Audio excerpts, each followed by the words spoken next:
오늘 하나님께서 주시는 말씀은 보잘것없지만 함께하시기에, 보잘것없지만 함께하시기에라는 제목으로 누가복음 13장 18절부터 21절까지의 말씀을 가지고 함께 은혜를 나누도록 하겠습니다. 우리는 지난 주일 말씀을 통해서 안식일에 해당해서 말씀을 가르치시던 예수님께서 외양간에 소와 나귀보다 못한 대우를 받던 한 여인을 주목하시고는 그녀의 18년 된 질병을 고쳐주시는 장면에 대해 우리가 함께 살펴보았습니다. 안식일에 18년 된 병자를 고쳐주시는 장면을 목격한 회당장은 예수님을 향해 분노를 쏟아냈지만 반대로 예수님은 분노를 쏟아내는 회당장을 향해 지적하셨죠. 안식일인데도 불구하고 외양간에서 키우던 소와 나귀에게 물을 먹이기 위해 매임을 풀어주었듯이 비록 이 여인이 18년 동안 비참한 질병을 앓던 여인이었지만 주님에게는 회당장과 같은 소중한 아브라함의 딸이었기에 안식일에 이 여인의 매임을 놓아주는 것은 마땅하다라는 지적이셨습니다. 그러자 본문 바로 앞전인 17절에서 예수님을 반대하는 사람들이 그 말씀을 듣고는 부끄러워했습니다. 하지만 반대로 주의 은혜가 필요했던 많은 사람들은요, 그가 하시는 그 영광스러운 일을 보고는 기뻐했다라는 것이 지난 주일까지의 말씀이었습니다. 아마도 회당에 모인 사람들은 그 중에 가장 연약하고 부족했던 여인의 어떤 치유의 장면을 목격하고는 예수님으로부터 희망을 발견했을 것입니다. 많이 가진 자, 조건을 갖춘 자, 힘을 가진 자가 아니라 가난한 자에게 복음을 전하기 위해 오신 예수님을 그들은 발견했을 것입니다. 앞으로 예수님으로 인해 포로된 자들이 자유를 얻게 될 것이고, 눈이 멀었던 자들이 다시 보게 될 것이고, 지금까지 눌려 있었던 자들이 예수님으로 인해 참된 자유를 경험하게 될 것임을 그들은 발견했을 것입니다. 그랬기에 그들은 이 18년 된 병자가 고침을 받는 장면을 보고는 모두 다 자신의 일처럼 기뻐하면서 그가 하시는 모든 영광스러운 일을 기뻐했던 것이겠죠. 그리고 이어지는 본문 말씀이 오늘 말씀이죠. 우리 예수님은 그런 사건을 쭉 보여주시고는 곧바로 이어서 두 가지 비유를 들어서 하나님의 나라를 가르쳐주고 계십니다. 우선 우리 본문 18절부터 21절까지 말씀을 함께 읽어보겠습니다. 시작. 그러므로 예수께서 이르시되 하나님의 나라가 무엇과 같을까? 내가 무엇으로 비교할까? 마치 사람이 자기 채소밭에 갖다 심은 겨자씨 하나 같으니 자란 나무가 되어 공중의 새들이 그 가지에 깃들였느니라. 또 이르시되 내가 하나님의 나라를 무엇으로 비교할까? 마치 여자가 가루 서말 속에 갖다 넣어 전부 부풀게 한 누룩과 같으니라 하셨더라. 아멘. 크게 두 가지 비유를 가지고 하나님의 나라를 설명하셨어요. 우선 우리가 주목해 봐야 될 표현이 있는데 18절 말씀에 어떻게 시작되죠? 그러므로 라는 접속사를 통해서 오늘 말씀이 18년 된 병자를 고쳐주셨던 지난 주일의 본문의 말씀의 연장선 아래에 있음을 우리들이 알 수가 있어요. 그러니까 이 두 가지 비유와 지난 주일 사건과 별개의 말씀이 아니라 이어지는 사건임을 우리들이 알 수 있는 것이죠. 달리 표현해서 본문에서 비유로 말씀하시는 하나님의 나라의 의미가 지난 주의 사건과 연관이 있다는 것이죠. 한번 여쭤볼게요. 평소에 우리 성도님들은 이 하나님의 나라, 쉽게 표현해서 하늘나라, 이 천국에 대해 어떻게 생각해 오셨습니까? 내가 평소에 생각하는 하나님의 나라, 천국은 어떤 곳이죠? 하늘나라에 대한 생각이 모두 다 같을 수는 없어요. 같은 믿는 자들인데도 불구하고 천국에 대한, 하나님의 나라에 대한 생각들이 다릅니다. 하지만 믿음의 유무를 떠나서 하늘나라에 대한 믿음 자체는 대중적으로 널리 인식되어져 있어요. 믿지 않는 사람들도요, 천국에 대한 어떤 분명하지 않지만 어떤 소망들이 있거든요. 죽음 이후에 좋은 곳에 가겠지. 그런 어떤 막연한 소망들이 있다는 것이죠. 하지만 구체적으로 하늘나라가 어떤 곳인지, 무엇인지를 물어본다면 정작 정확하게 표현할 수 있는 사람은 드뭅니다. 우리도 그럴 수 있어요. 우리는 하나님의 나라, 천국을 소망하며 살아가고 있지만 정작 누군가에게 하나님의 나라가 어떤 곳입니까? 무엇입니까? 라고 물어본다면 추상적으로는 이야기할 수 있겠지만 이것입니다 라고 이야기하는 분들이 적다라는 것이죠. 우선 사람들 대부분은요, 죽음 이후에 가게 될 장소점으로 여깁니다. 대부분 그렇게 생각해요. 죽고 나면 가는 곳. 당연히 구체적인 의견들은 다를 수 있습니다. 하지만 사람들 대부분은 죽음 이후에 하늘나라라는 새로운 곳에서 앞으로 우리가 사후세계를 보내게 될 것이라 상상하는 것이죠. 이것이 바로 대부분이 가지고 있는 천국, 하늘나라에 대한 이미지입니다. 이뿐만이 아니죠.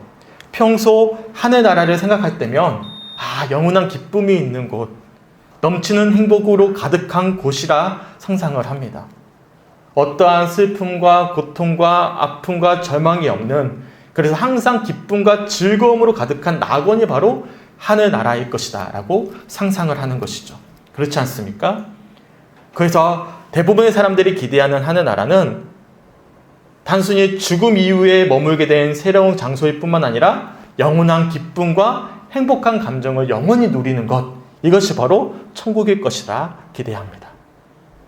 하지만 성경 전통 안에서 표현하는 하늘나라는 이런 묘사와는 조금 결이 다릅니다. 단순한 장소도, 단순한 감정도 아니에요.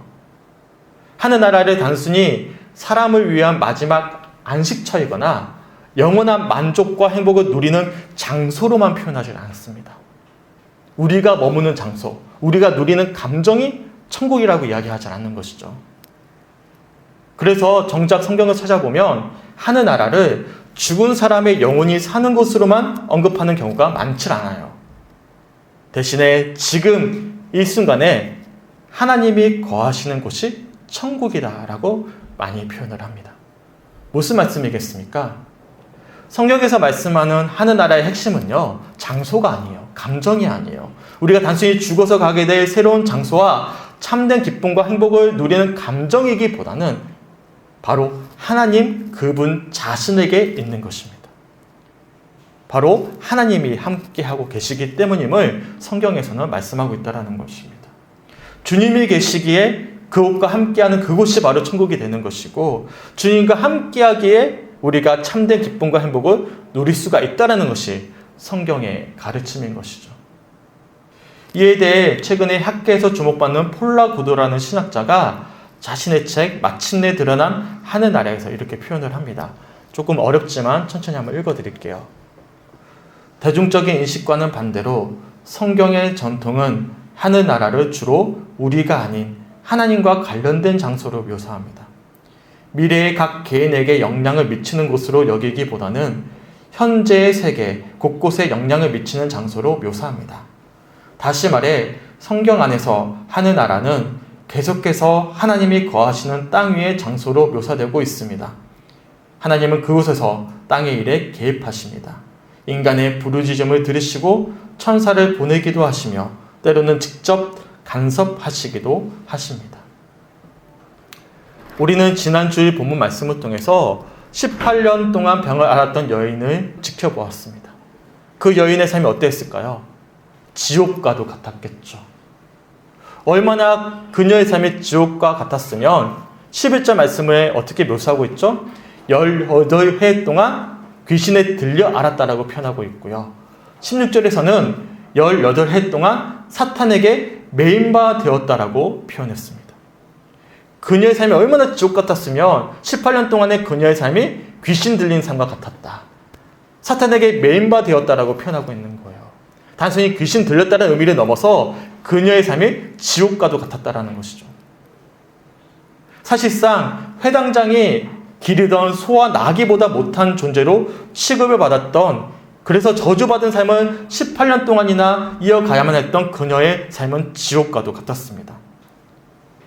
아직 죽지는 않았지만 실상 죽은 것과 같은, 그보다 못한 지옥 같은 삶을 살았던 것이죠.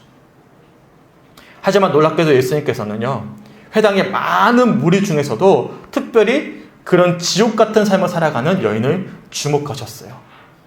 그리고 사람들의 따가운 시선을 뒤로하시고 바로 지난 18년 동안 사탄에게 매인바 되었던 그녀의 병을 고쳐주셨습니다. 예수님께서 그녀에게 너는 내 사랑하는 딸이다.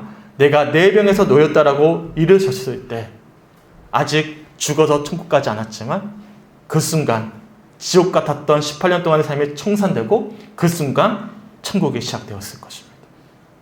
지난주 말씀 13절 말씀 함께 읽어볼까요? 시작. 안수하시니 여자가 곱표고 하나님께 영광을 돌리는지라. 이 표현에 담겨져 있는 이 여인의 감격이 느껴지십니까? 지옥이 청산되고 뭐가 시작되는 것이죠? 천국이 시작되는 거예요. 왜요? 보잘것 없었지만 지금 예수님이 그녀와 함께하고 계심을 그녀가 지금 경험했기 때문입니다. 예수님께서 그녀를 보시고 부르시고 이르셨을 때 18년간 저주받았던 그녀의 삶이 끝났습니다. 예수님과 함께하는 그 순간부터 그녀에게 새로운 삶이 시작되었습니다.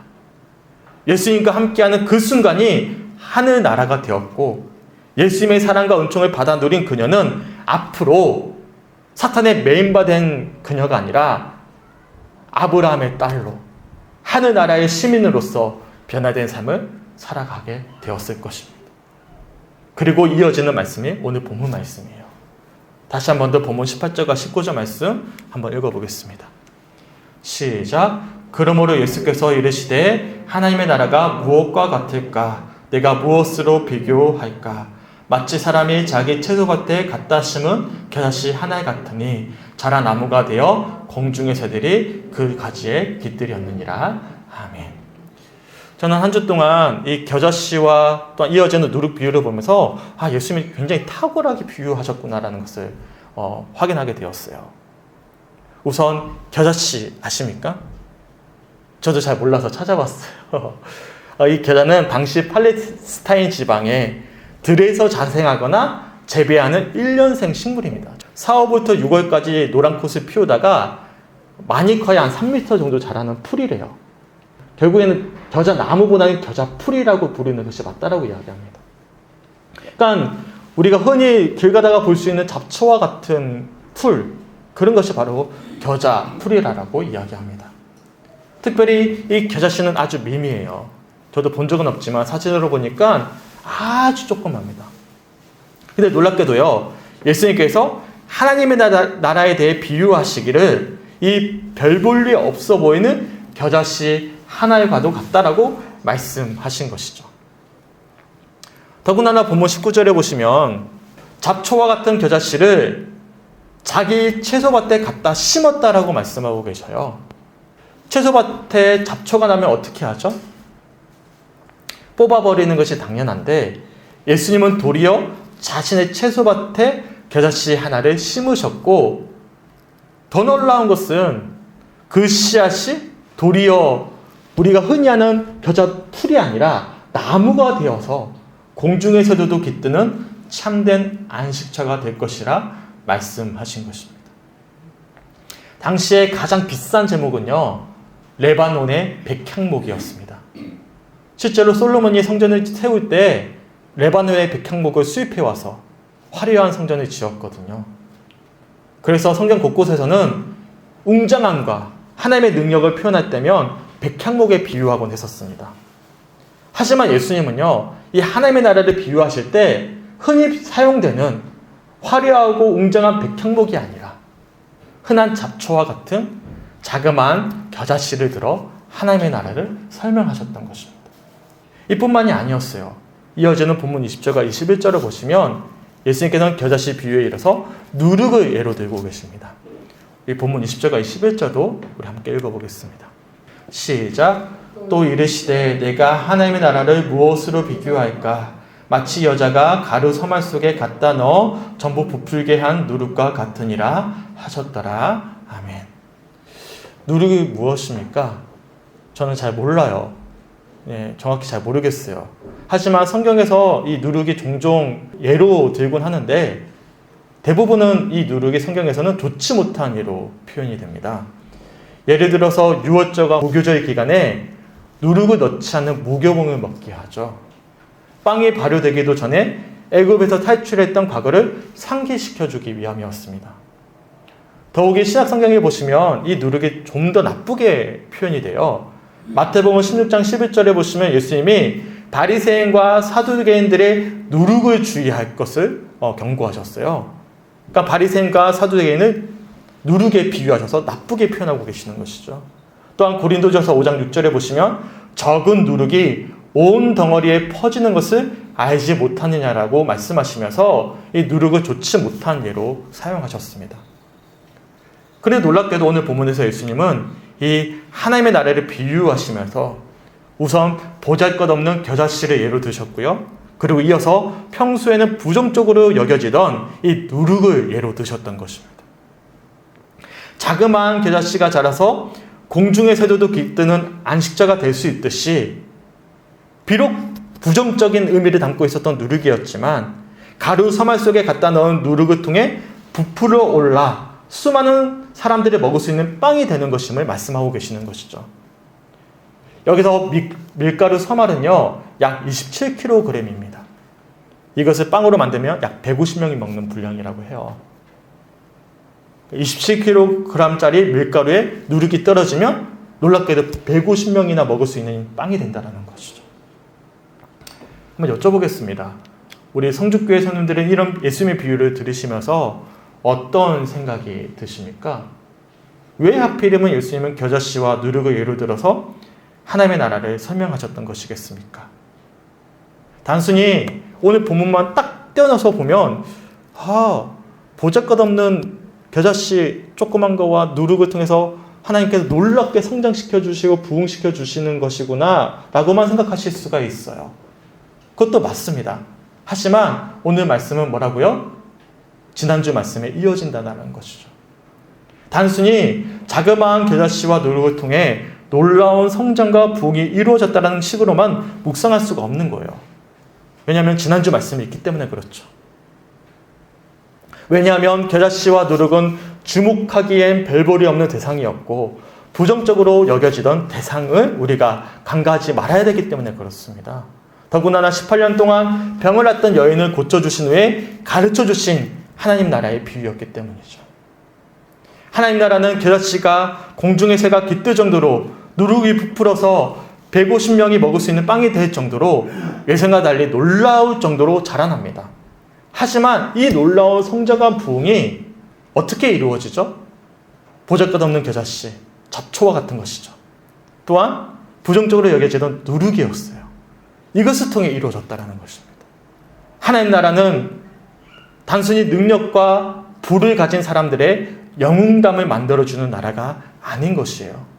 부정적으로 여겨졌던 겨자와 누룩처럼 18년 동안 사탄에 매여 고통당하다가 고침을 받았던 여인처럼 하나님 나라는요, 하나님의 은혜 없이는 살아갈 수가 없는, 그래서 복음 아래 살아가는 나라이고 긍휼이 필요한 이들이 주님과 함께 변화를 경험함으로 하나님의 일하심을 확인하는 나라이기 때문에 그런 것입니다. 보잘것없지만 함께하기에 누리게 되는 나라, 주님과 함께하는 그곳이 바로 천국이고, 보잘것없지만 주님과 함께하기에 참된 기쁨과 행복의 안식을 누릴 수 있는 나라, 그것이 바로 하늘나라임을 오늘 말씀을 통해서 우리가 깨달을 수가 있는 것입니다. 당시 세계를 주름잡던 로마가 아니었어요. 유대사회를 지도하던 회당장도 아니었습니다. 이 나라의 비유의 첫 시작이 누구로부터 시작이 되었습니까? 18년 동안 사탄에 매여 고통을 받던 여인이었어요. 이 여인의 사건 이후에 주님께서 이 비유를 통해 하나님의 나라를 우리들에게 설명해 주신 것입니다. 겨자씨와 누룩과도 같았던 여인이었지만 그런 보잘것없는 여인이 주님과 함께 했을 때 바로 그곳으로부터 하나님 나라가 시작되는 것이죠. 성주교회 성도님들은 어떻습니까? 주님의 긍휼이 필요하지 않으십니까? 주님의 인도하심이 간절하지 않으십니까? 충분히 우리의 삶이 겨자씨 같고 누룩과 같을 수 있습니다. 내가 무엇을 할 수 있을까? 가진 것도 없고 힘도 없습니다. 더군다나 이제 다들 연세가 많으시잖아요. 그래서 연세 많으신 분들에게 소망을 가지세요, 꿈을 가지세요 그러면 헛웃음을 지십니다. 이제 죽을 때가 다 됐는데 무슨 꿈을 꾸냐고, 내가 할 일이 뭐가 있냐고, 이제 죽으면 끝이라고, 죽을 날만 기다린다고.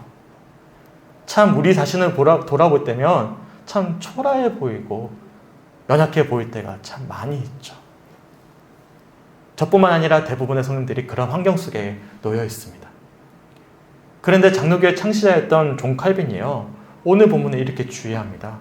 그리스도께서는 이 비유들을 통해서 제자들에게 복음의 시작이 미미하다고 해서, 작다고 해서 실족해서 걸려 넘어지거나 뒤로 물러나서는 안 된다고 권면하신다. 복음을 받아들여서 제자가 된 소수의 사람이 대체로 하잘것없는 평범한 사람들이라는 것을 이유로 복음을 얼마나 멸시하고 웃음거리로 여기는지를 우리는 잘 알고 있다. 하지만 그리스도께서 그의 나라를 미미하게 시작하시는 이유가 있는데, 그것은 그 나라가 예기치 않게 놀라울 정도로 진보하는 것을 통해서 그의 능력이 더 밝히 드러나게 하시기 위한 것이다. 오늘 본문은 주님께서 이렇게 표현한 거예요. 그러니까 예수님께서 이 비유를 말씀하시는 것은 하나님의 나라는 능력 있고 힘 있고 가진 자들을 통해 시작하지 않는다라고 말씀하고 계시는 거예요.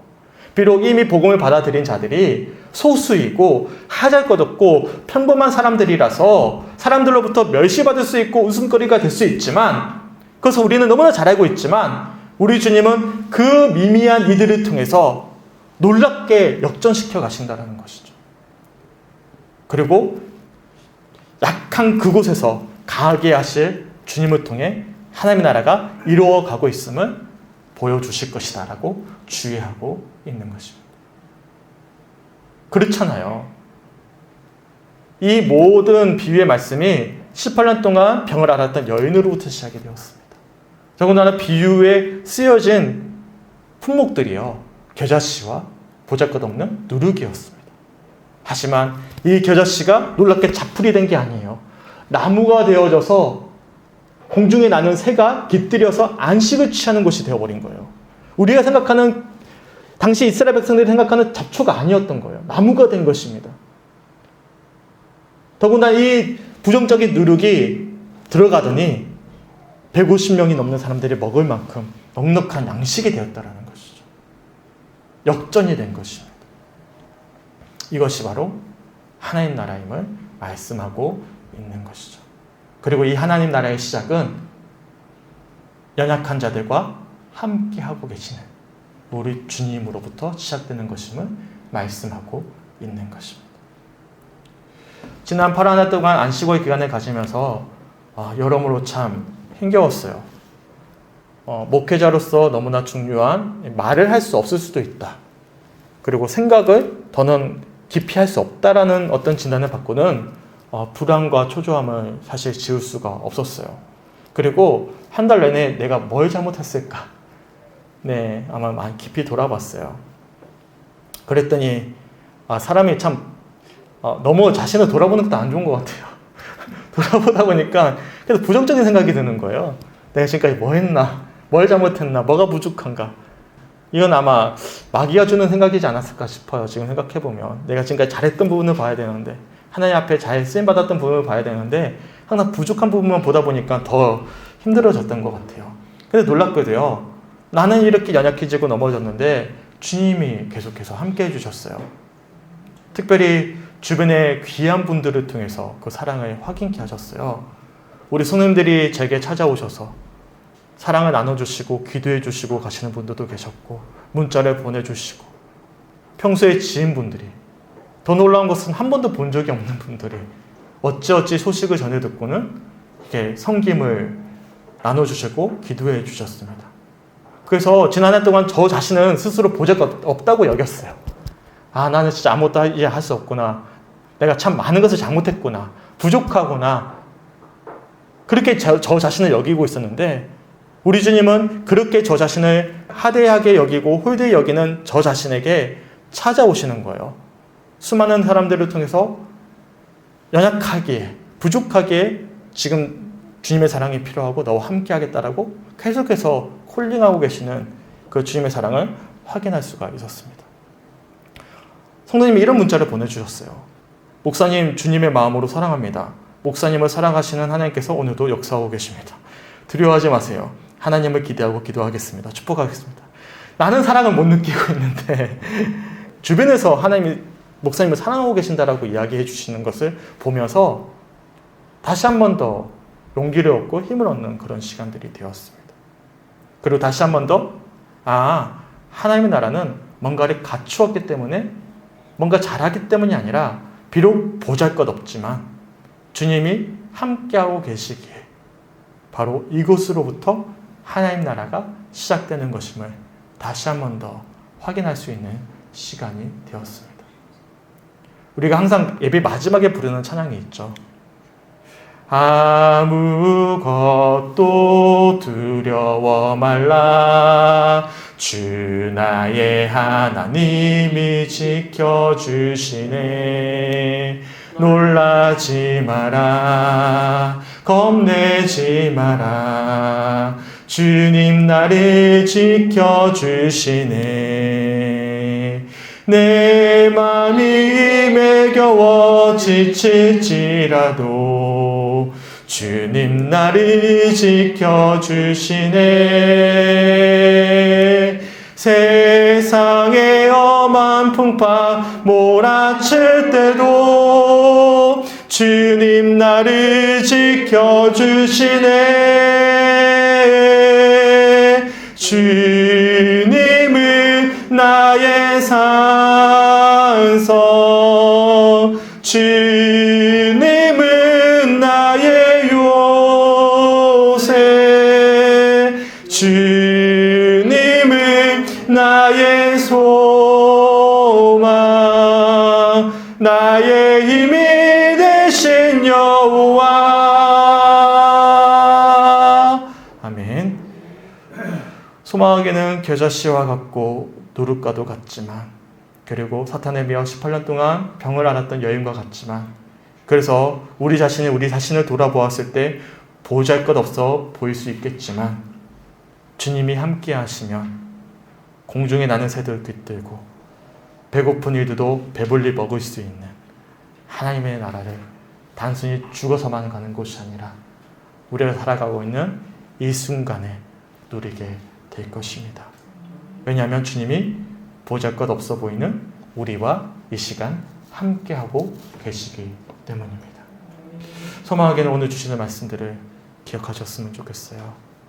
하나님의 나라는 지금 이 순간 연약한 우리와 함께하고 계시는 주님으로 인해 시작되었습니다. 한 주 동안 그 천국을 주님과 함께 누리면서 한 주간 믿음 아래 승리할 수 있는 우리 사랑하는 성주교회 성도들이 되시길 주님의 이름으로 간절히 축원합니다.